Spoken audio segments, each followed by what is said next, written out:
तो हम पीपीएम का जब एग्जांपल लेते हैं तो अगर मैं कंसीडर कर लूँ कि मेरे पास 1 लीटर है, ठीक है, वाटर का, पब्लिक सप्लाई वाटर है, litre of public supply water. तो यहाँ से आपको पीपीएम और परसेंटेज के बीच का डिफरेंस बहुत अच्छे से समझ में आ जाएगा इस एग्जांपल के थ्रू। तो उसके अंदर हम बोलते हैं कि 1 लीटर है पब्लिक सप्लाई वाटर का, और उसके अंदर क्या है, contains about 3 into 10⁻³ gram of chlorine. तो उसके अंदर इतना क्लोरीन होता है। तो मास परसेंटेज हमें क्लोरीन की निकालनी है, ठीक है। तो मास परसेंटेज ऑफ क्लोरीन ये एक्चुअली क्या है, ग्राम में है, और ये वॉल्यूम है लीटर के अंदर। तो ये क्या है, मास डिवाइडेड बाय वॉल्यूम, ठीक है। W divided by percentage, weight by volume है ये, ठीक है। तो क्या आएगा, 1 लीटर है तो यहाँ पे आ जाएगा 1000, ओके।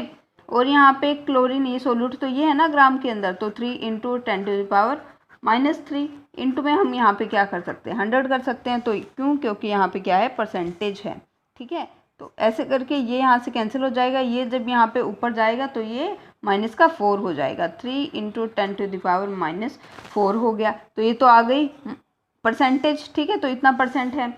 अगर मुझे पार्ट्स पर मिलियन निकालना हो, पीपीएम निकालना हो, पीपीएम की फॉर्म में मुझे पता करना क्लोरीन कितना है, तो कितना हो जाएगा, यहाँ से टोटल वॉल्यूम यहाँ पे आ जाएगी 1000, और सोल्यूट की यहाँ पे जो है हमें गिवन वो कितनी है, क्लोरीन कितनी है, 3 इंटू 10⁻⁻3, ठीक है।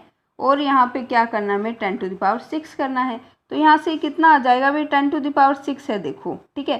प्लस का 3 माइनस का 3 कैंसिल हो गया, और यहाँ से भी 3 कैंसिल हो जाएंगे। तो आंसर क्या आ जाएगा, सिर्फ और सिर्फ 3 आ जाएगा। तो कितना आसान है। एक तो हम कहेंगे कि उसके अंदर उस वाटर का जो सैंपल है 1 लीटर का, उसके अंदर 3 इंटू 10⁻⁻4% क्लोरीन है। एक हम क्या बोल सकते हैं, सिर्फ और सिर्फ 3 पीपीएम क्लोरीन है। तो आसान क्या हुआ, पीपीएम वाला सिस्टम ना, तो इसीलिए पीपीएम को बहुत थोड़ी क्वांटिटी के लिए यूज़ किया जाता है। अब इसकी इम्पोर्टेंस कहाँ जाती है, जब भी हमें एटमॉस्फेरिक पोल्यूशन काउंट करना होता है ना, तो वो जो पोल्यूशन होता है हम पीपीएम की फॉर्म में एक्सप्रेस कर सकते हैं, ठीक है। तो जो एटमॉस्फेरिक पोल्यूशन होता है सिटीज़ के अंदर, जो कि हार्मफुल गैसेस की वजह से होता है, तो उसको जनरली हम पीपीएम के अंदर एक्सप्रेस करते हैं, ठीक है, ओके। और जैसे कि हम ये बोल सकते हैं कि कॉन्सेंट्रेशन जो है SO2 की, सल्फर डाइऑक्साइड की, दिल्ली के अंदर वो 10 ppm है। तो कितना इजी हो जाता है थोड़ा, मतलब पोल्यूशन वगैरह के केस में भी।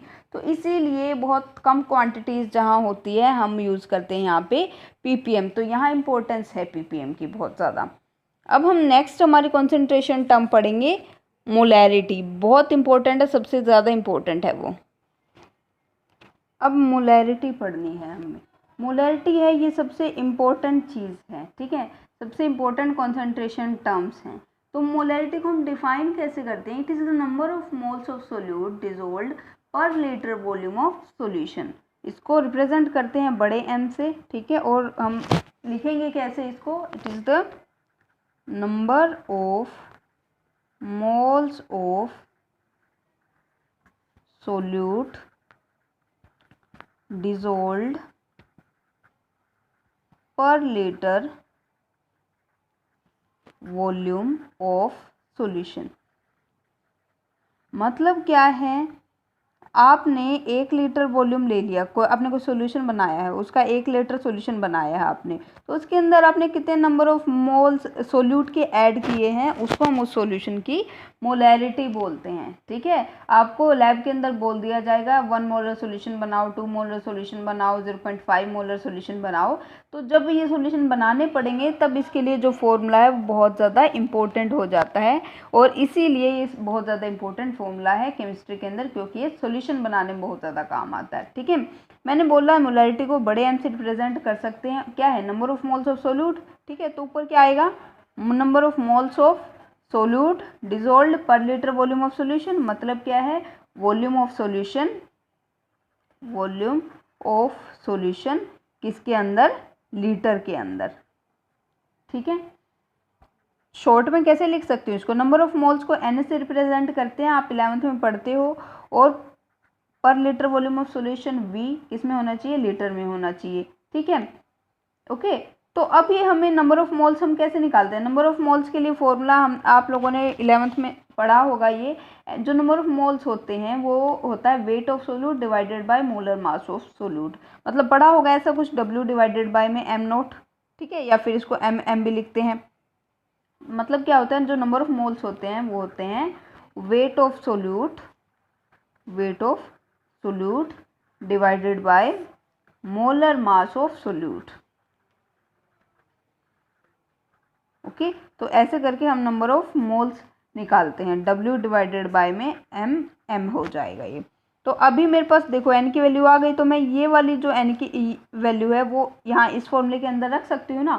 तो m इज इक्वल टू हो जाएगा, इसकी जगह मेरे को W डिवाइडेड बाय m लिखना है। W डिवाइडेड बाय m लिख दिया। नीचे क्या है, वॉल्यूम है, वो भी किस में, लीटर के अंदर। हो गया ये, ठीक है। लेकिन सबसे इम्पोर्टेंट बात क्या है, जब भी हम केमिस्ट्री के अंदर लैब के अंदर सॉल्यूशंस वगैरह बनाते हैं तो हम वो ml के अंदर बनाते हैं, उसकी वेस्टेज को कम करने के लिए। तो इसीलिए ये जो वॉल्यूम है वो ml के अंदर होनी चाहिए। जब वो ml के अंदर होगी तो हमें क्या करना पड़ेगा, हम ऊपर 1000 चढ़ा सकते हैं, ठीक है। तो ये क्या हो जाएगा, W डिवाइडेड बाय में यहाँ पे मोलर मास इंटू में वॉल्यूम किस में आ गई, अब ml में आ गई, और ऊपर यहाँ पे हम 1000 से मल्टीप्लाई कर सकते हैं, ठीक है। तो ऐसे करके हमारी जो मोलैरिटी है वो यहाँ पे हम क्या कर सकते हैं, जो भी सोल्यूट हमने ऐड किया है ठीक है और सॉल्यूशन बनाया है वो सॉल्यूशन हमारा ml के अंदर हो सकता है। अब कोई अगर आपसे पूछ लेता है कि ये बताओ कि मेरे को इतने मोलर सॉल्यूशन बनाना है, तो मैं सोल्यूट का कितना वेट ऐड करूं, आपसे जनरली ये क्वेश्चन पूछा जाएगा। क्योंकि कोई भी सॉल्यूशन बनाते टाइम ना आपको सोल्ट दे दिया जाएगा, सोल्ट को मेजर करके आपको किसी जो भी आपको सोलेंट उसके अंदर ऐड करके सॉल्यूशन बनाना पड़ेगा। तो जो आपको W है ना, कितना वेट मैं ग्राम के अंदर लूँ जिससे कि इतने मोलर सॉल्यूशन बन जाए, वहाँ वो बहुत इंपॉर्टेंट हो जाता है। तो यहाँ से W अगर मुझे निकालना पड़े कितना वेट सोल्यूट का ऐड करना है इतने मोलर बनाने के लिए, तो मैं इसको इस साइड लेके जा सकती हूँ। तो W इज इक्वल टू हो जाएगा, इसको अगर मैं इस साइड लेके चली जाऊँ सबको, ठीक है, m इंटू में, ठीक है, m हो गया, ये m था, m हो गया, और यहाँ पे क्या आ जाएगा, volume of solution in litres, ठीक है। ऐसे ही आप इस फॉर्मूले के साथ भी कर सकते हो। तो यहाँ से आप क्या कर सकते हो, डायरेक्ट जो वेट है कितना सोल्यूट का ऐड करें कि इतने मोलर सॉल्यूशन बन जाए वो निकाल सकते हो। तो अब देखिए यहाँ पे इसकी ना मोलैरिटी की एक डिसएडवांटेज है, डिसएडवांटेज बहुत ज़्यादा पूछी जाती है। मोलैरिटी को हम लैब के अंदर यूज़ कर सकते हैं, लेकिन इसकी एक बहुत ज़्यादा इम्पोर्टेंट डिसएडवांटेज है।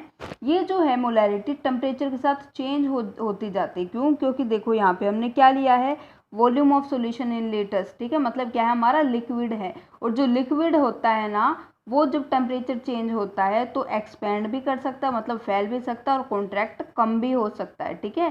टेम्परेचर ज़्यादा कम करेंगे तो वो एक्सपेंड और कॉन्ट्रैक्ट हो जाएगा, और यही इसकी डिसएडवांटेज है कि जो वॉल्यूम है वो चेंज हो जाएगी। तो इसीलिए मोलैरिटी को हम ज़्यादा यूज़ नहीं कर सकते, ठीक है। इसके कंपैरिजन में हम मोलैरिटी को यूज़ करते हैं।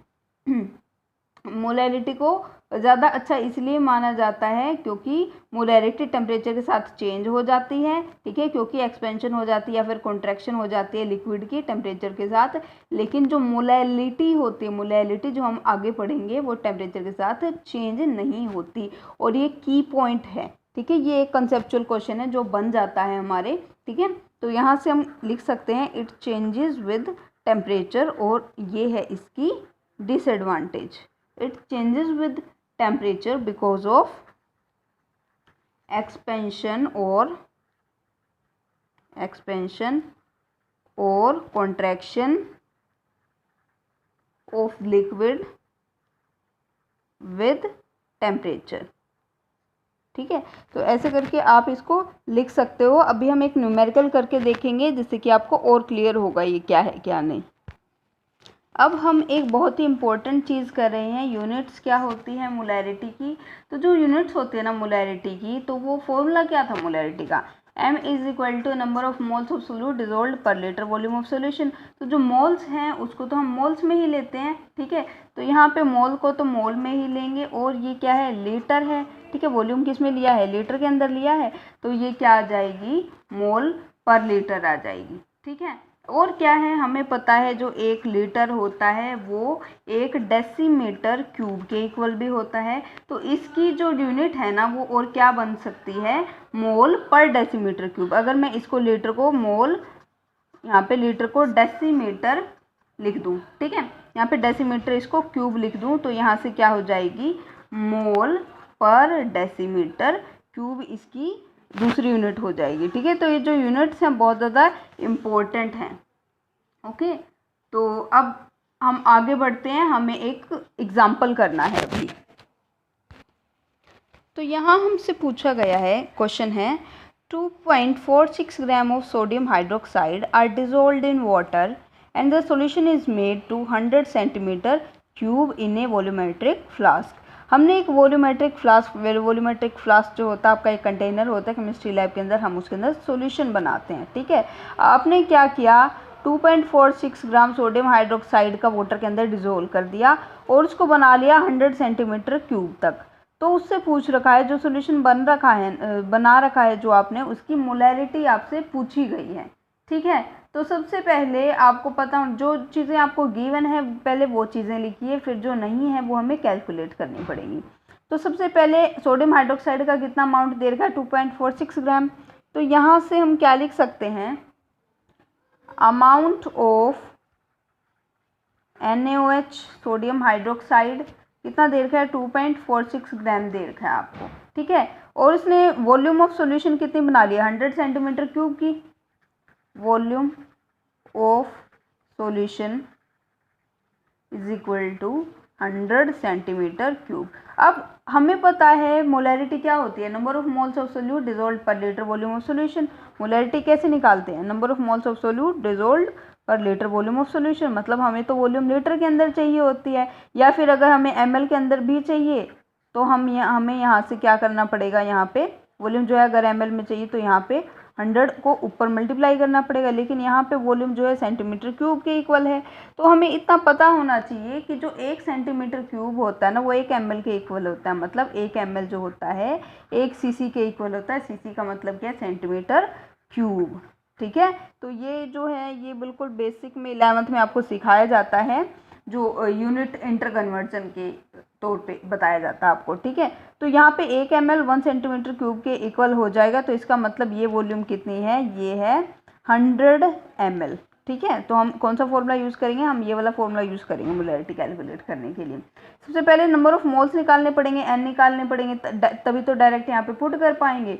तो हमें क्या निकालने हैं, number of moles of sodium hydroxide. ठीक है, इसका फॉर्मूला क्या था, W/M ये था। वेट उसका कितना दे रखा है, 2.46 ग्राम दे रखा है। ठीक है, मोलिकुलर मास इसका कितना होता है सोडियम हाइड्रोक्साइड का, ये भी आपको कैलकुलेट करना आना चाहिए।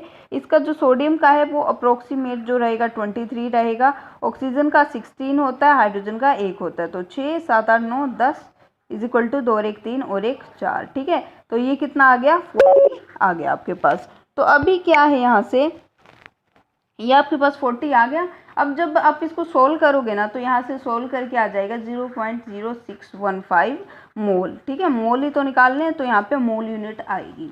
अब हमें क्या निकालनी है, मोलैरिटी निकालनी है, बड़ा M। ठीक है, मोलैरिटी निकालनी है, तो यहाँ से नंबर ऑफ मोल्स ऑफ, यहाँ पे number of moles of solute क्या है, यहाँ पे सोडियम हाइड्रोक्साइड है।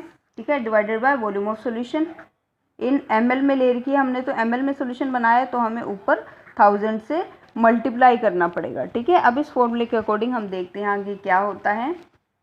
इसके अंदर हमें अब ऐसे करना पड़ेगा, तो यहाँ पे मोल्स ऑफ सोडियम हाइड्रोक्साइड हमने अभी अभी कैलकुलेट किए, जो N कैलकुलेट किया था, हमें क्या निकालनी है, मोलैरिटी निकालनी है। ठीक है, मोलैरिटी कैलकुलेट करनी है। तो मोल्स ऑफ सोडियम हाइड्रोक्साइड कितना है, 0.0615 मोल हमारे पास आए थे। Volume of solution in ml के अंदर कितनी थी, 100 ml थी, और यहाँ पे हमने यहाँ पे 1000 से मल्टीप्लाई किया है। ठीक है, ये जो पूरी की पूरी टर्म है यहाँ पे ये किस में आ जाएगी, ml पर लीटर के अंदर आ जाएगी। ठीक है, ये जो है 1000, तो इसको जब हम मल्टीप्लाई करेंगे, इसको मतलब जब हम सोल्व करेंगे तो यहाँ से ये जब इससे मल्टीप्लाई होगा तो ये आ जाएगा 0.615 मोल है। ठीक है, ml से यहाँ पे ml कैंसिल हो गया। अब यहाँ पे आ गया मोल पर लीटर, मोल पर लीटर। तो ये आ गई हमारी मोलैरिटी, और मोलैरिटी की यूनिट भी देखो बिल्कुल सही है, मोल पर लीटर। जब आपकी यूनिट सही आ जाए इसका मतलब आप बिल्कुल सही डायरेक्शन में जा रहे हो। आप डायरेक्टली इसको एम भी लिख सकते हो, 0.615 मोलर, ठीक है, मोलर भी लिख सकते हो इसको, नहीं तो मोल पर लीटर लिख सकते हो।